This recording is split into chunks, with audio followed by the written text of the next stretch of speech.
Assalamualaikum warahmatullahi wabarakatuh. Kami dari kelompok Hukum Internasional. Di sini kami akan membahas tentang hukum internasional yang akan dibahas oleh saya dan dua rekan teman saya.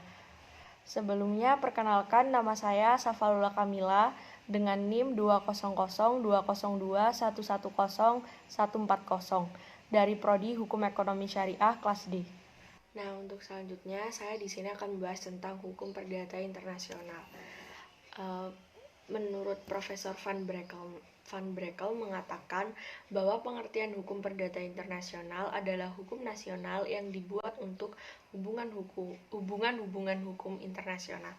Nah, dari pengertian ini sudah kita ketahui bahwa hukum perdata internasional itu menggunakan hukum nasional untuk hubungan-hubungan internasional. Jadi maksudnya adalah bahwa sumber hukum daripada hukum perdata internasional itu merujuk pada pengertian adalah hukum internasional, akan tetapi hukum perdata internasional ini digunakan untuk hubungan-hubungan yang sifatnya internasional. Di dalam hukum perdata internasional sebenarnya hampir seluruh negara ini memiliki sistem hukum perdata internasionalnya masing-masing. Hal ini karena hukum perdata atau sistem hukum di setiap negara itu berbeda-beda. Merujuk pada pengertian dari Profesor Van Brakel yang mengatakan bahwa pengertian hukum perdata internasional adalah yang dibuat untuk hubungan-hubungan hukum internasional adalah bahwa kata internasional itu tidak merujuk kepada sumber hukumnya. Sumber hukum yang dimaksud adalah sumber hukum nasional. Artinya, hukum perdata satu negara. Nah, ini mengapa menjadi alasan setiap negara memiliki sistem hukum internasional yang berbeda-beda.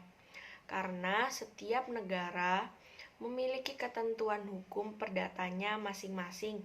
Jadi internasional ini tidak merujuk kepada sumber. Nah, jadi istilah internasional dalam hukum perdata internasional itu merujuk pada fakta-fakta yang terjadi, yaitu bahwa hukum perdata internasional ini lebih kepada hubungan-hubungan internasional, yang artinya hubungan-hubungan antar negara. Nah, tetapi karena dia ini hukum perdata, maka subjeknya pun adalah orang atau badan hukum. Dengan demikian, yang menjadi intinya adalah bahwa hubungan internasional itu dilakukan oleh subjek hukum perdata, bukan subjek hukum publik. Jadi dapat kita tarik sebuah kesimpulan bahwa hukum perdata internasional itu adalah hukum perdata yang mengatur hubungan internasional yang dilakukan oleh subjek hukum, orang, dan badan hukum. Lantas hukum perdata itu mengurusi apa saja sih? Nah, sebenarnya hukum perdata itu mengurusi hal-hal yang sifatnya kepentingan individu di dalam suatu masyarakat. Nah, kepentingan individu itu seperti apa? Kepentingan individu itu pada umumnya adalah kepentingan untuk memenuhi kebutuhan hidupnya. Nah, untuk memenuhi kebutuhan hidupnya ini, maka sifatnya itu keseharian. Maka hukum perdata itu adalah keseharian seperti halnya jual beli, perdagangan, kontrak, ataupun perkawinan, dan lain sebagainya. Hal-hal yang sifatnya keseharian. Nah, dalam rangka memenuhi kebutuhan hidupnya tersebut, maka diperlukanlah suatu hubungan hukum. Hubungan hukum itu ialah hubungan antara subjek hukum yang memuat hak dan kewajiban. Nah, dan seperti biasanya, hak adalah kewajiban bagi seseorang. Jadi, setiap individu memiliki hak sekaligus kewajiban. Selanjutnya, saya akan membahas tentang urgensi hukum perdata internasional. Perkembangan hukum perdata internasional berdasarkan kenyataan adanya koeksistensi dari berbagai sistem hukum di dunia yang sederajat. Setiap pembuatan dan pelaksanaan hukum di sebuah negara pada dasarnya itu membentuk hukum sesuai dengan situasi atau konteks yang berlaku di negaranya. Namun, kadangkala terjadi peristiwa-peristiwa hukum yang menunjukkan kaitan atau relevansi dengan lebih dari satu sistem hukum negara-negara. Bila kenyataan tersebut dikaitkan dengan materi hukum perdata internasional, maka permasalahan-permasalahan tertentu akan timbul menjadi masalah pokok dalam mempelajari hukum perdata internasional. Antara lain, yang pertama, hakim atau badan peradilan manakah yang memiliki hak untuk mengatasi persoalan-persoalan yuridis yang mengandung unsur-unsur asing. Yang kedua, hukum manakah yang harus diberlakukan untuk mengatur dan menyelesaikan persoalan-persoalan yuridis yang mengandung unsur-unsur asing. Dan yang terakhir adalah bila mana atau sejauh mana suatu pengadilan harus memperhatikan dan mengakui hak-hak atau kewajiban-kewajiban hukum yang terbit berdasarkan hukum atau putusan hakim asing. Nah, hukum perdata internasional ini dibagi menjadi dua. Yang pertama ada hukum perdata internasional material. Hukum itu memuat tentang yang pertama hukum pribadi, yang kedua hukum harta kekayaan, yang ketiga hukum keluarga, dan yang terakhir adalah hukum waris. Dan selanjutnya adalah hukum perdata internasional formal atau adjektif. Hukum itu yang mengatur tentang yang pertama klasifikasi, yang kedua persoalan preliminer atau persoalan pendahuluan, yang ketiga penyeludupan hukum, yang keempat pengakuan hak-hak yang telah diperoleh, yang kelima ketertiban umum, yang keenam asas timbal balik, yang ketujuh penyesuaian, yang kedelapan pemakaian hukum asing, yang kesembilan renvoi, yang kesepuluh pelaksanaan keputusan hakim asing. Dan selanjutnya adalah hukum perdata internasional dan sumber-sumber hukum perdata internasional. Antara lain adalah yang pertama undang-undang, dan yang kedua traktat atau perjanjian, yang ketiga asas-asas hukum umum, dan yang keempat hukum kebiasaan, dan yang kelima adalah jurisprudensi nasional maupun internasional, dan yang terakhir adalah doktrin hukum atau ajaran hukum umum. Assalamualaikum warahmatullahi wabarakatuh. Salam kenal, saya Marcella Rosyana Putri. Melanjutkan materi pada hukum internasional yang telah dibahas rekan saya Safarullah Kamila. Jadi di sini saya akan membahas hubungan hukum internasional dengan hukum nasional Indonesia. Yang pertama kita harus tahu hukum internasional itu sendiri apa dan hukum nasional sendiri itu apa. Jadi hukum internasional adalah seperangkat atau sekumpulan aturan yang mengatur antar negara yang isinya menunjukkan kaidah-kaidah atau aturan-aturan yang mengatur negara-negara dengan tujuan mengatur negara-negara tersebut dalam tatanan internasional. Sedangkan hukum nasional adalah seperangkat hukum atau aturan yang wajib dipatuhi oleh masyarakat dalam suatu negara tersebut yang berisi kaidah-kaidah atau aturan-aturan juga. Nah, untuk hubungannya di sini ada dua teori ya, yang digunakan. Jadi di sini ada teori voluntaris dan teori objektivis. Jadi teori voluntaris di sini adalah teori yang beranggapan. Jadi hukum internasional ini dan hukum nasional ini adalah dua kesatuan perangkat hukum yang berdampingan dan terpisah. Jadi berbeda gitu ya. Nah, sedangkan teori objektivis adalah teori yang menganggap hukum internasional dan hukum nasional ini dua bagian dari kesatuan perangkat hukum, seperti itu. Dari dua teori ini muncul dua aliran mengenai hubungannya. Jadi ada aliran yang pertama monisme dan dualisme.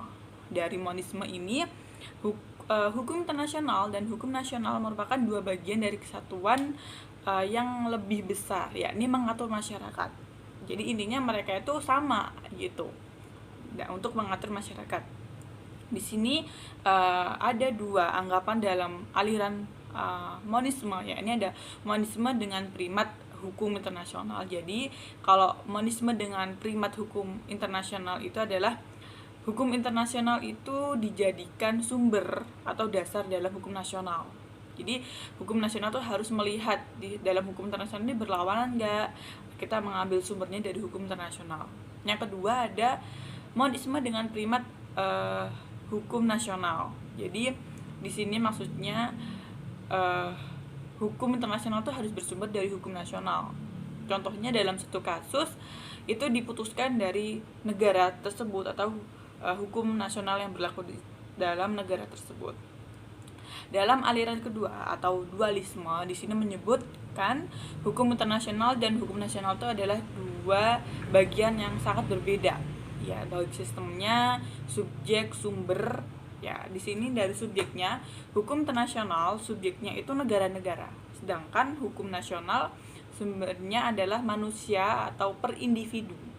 Untuk sumbernya, mohon maaf tadi subjeknya, untuk sumbernya, sumber dari hukum nasional itu adalah norma-norma yang dipakai dalam negara tersebut, ya, atau keputusan dari negara tersebut.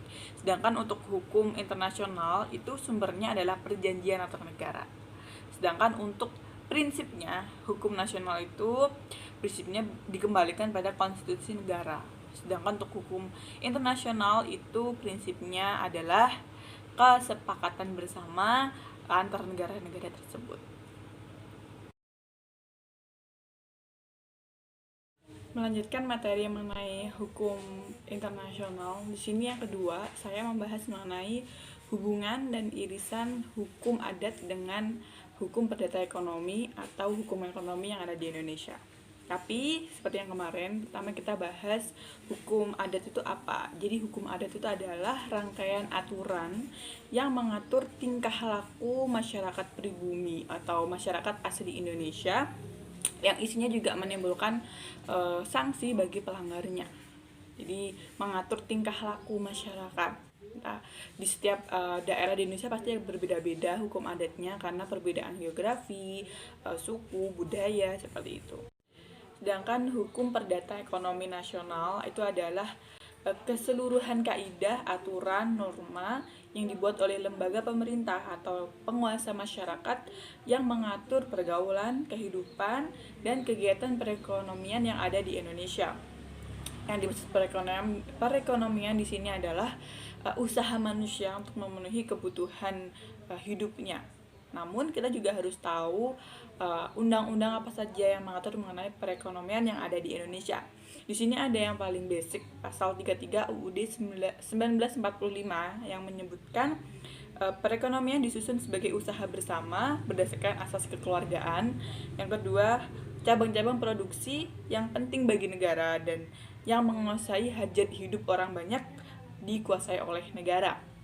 Yang ketiga, bumi, air, dan kekayaan alam yang terkandung di dalamnya dikuasai oleh negara dan harus diperjuangkan sebesar-besarnya kemakmuran rakyat. Di sini belum mengerucut mengenai hukum adat atau kekuasaan hukum adat sinambungnya apa itu. Tapi selanjutnya ada mengenai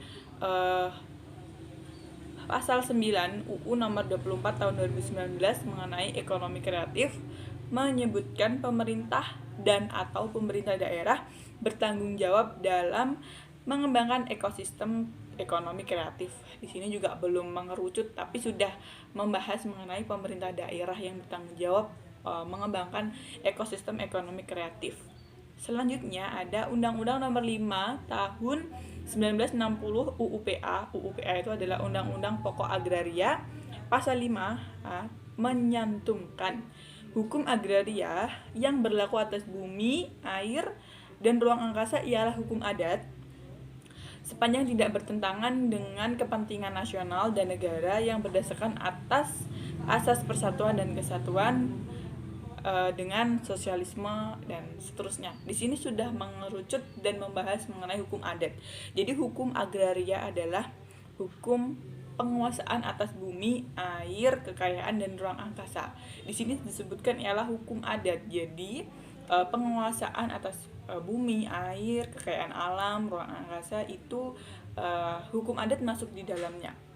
Kita tahu hukum adat adalah aturan mengenai perilaku manusia pribumi di suatu daerah di Indonesia. Jadi mereka ada hak untuk menguasai atau mengelola bumi, air, kekayaan, dan ruang angkasa yang ada di daerah setempat. Contohnya di sini mengenai di daerah Maluku itu ada namanya SASI. SASI itu adalah pengelolaan dan perlindungan sumber daya alam yang ada di sana.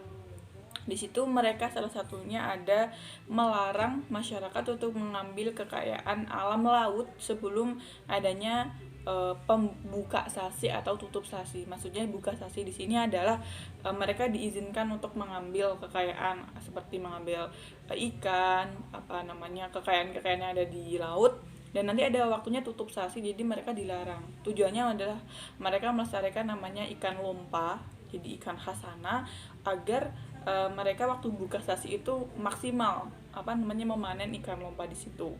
Jadi di sini di setiap daerah itu kan ada memiliki hukum adat masing-masing. Jadi mereka berhak untuk menguasai, mengelola atas tidak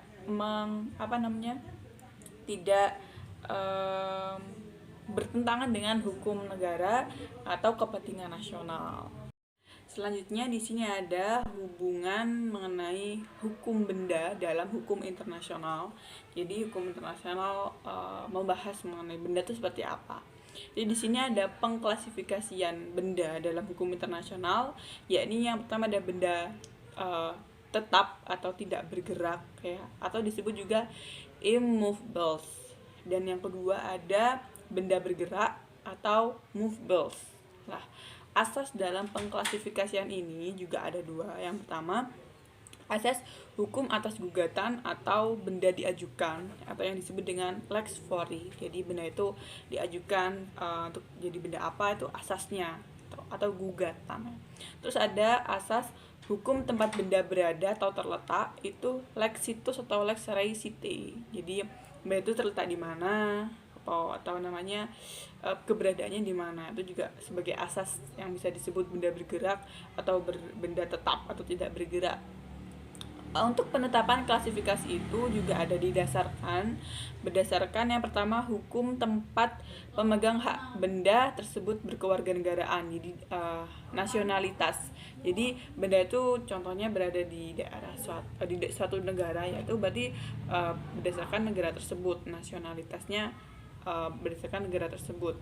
Yang kedua ada hukum tempat pemegang hak atas domisili, jadi letaknya di mana, menetapnya di mana. Karena domisili juga memiliki dua arti, yaitu yang pertama di mana dia berada ya dalam kurun waktu dia hadir di situ, adanya hak dan kewajiban, adanya prestasi, dan adanya wilayah gitu. Jadi di mana letak benda tersebut dalam jangka waktu beberapa lama itu bisa disebut domisili. Tapi juga ada pengertian kedua dari domisili, di mana beliau dilahirkan, dibesarkan, itu juga disebut domisili gitu.